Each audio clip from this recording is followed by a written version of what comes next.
kali gitu. Berarti judulnya gaji UMR nggak mungkin bisa pensiun. Tapi gue setuju sih, 2026 ini menurut gue tahun yang challenging. Dari makronya, dari lapangan pekerjaan. Apalagi dari teori orang nggak bisa punya rumah sekarang karena harga-harga inflasi, kenaikan harga rumah. Realistisnya sekarang Gen Z udah susah untuk punya rumah, udah susah untuk mereka mau mikirin pensiun. Dan lucu sih, Gen Z tuh paradoks loh. Gen Z tuh generasi yang earning power-nya tertinggi, tapi punya potensi paling miskin tuh serius.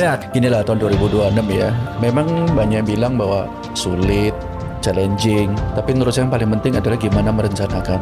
Itu menurut saya yang paling penting. Karena situasi mau sulit mau mudah, kalau kita melakukan perencanaan yang baik ya ujung-ujungnya sama aja.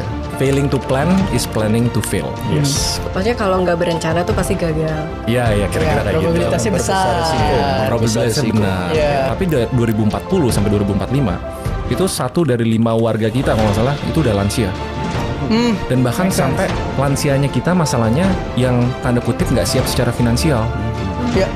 Nah problemnya untuk kita solve problem lansia yang nggak siap secara finansial itu kan harusnya dimulai dari jauh-jauh hari, dari kita-kita nih yang planning pas masa tua. Pensiun. Tapi bedain, kalau di luar produktif itu karena kemauan.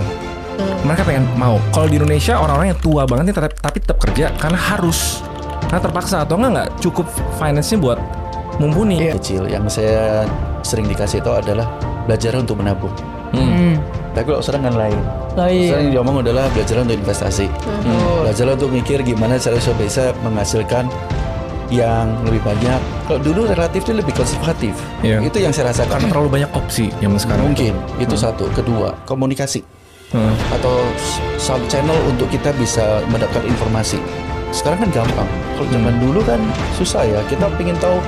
Oh di Amerika ada peluncuran Apollo lah. Saya ingat zaman saya kecil waktu peluncuran Apollo itu kita nyetel TV pagi-pagi gimana. Sekarang kayaknya mau ngeliat gampang banget kayaknya gitu kan. Saya telat nonton hari ini ya besok masih ada. Saya buka YouTube tinggal buka apapun saya bisa langsung.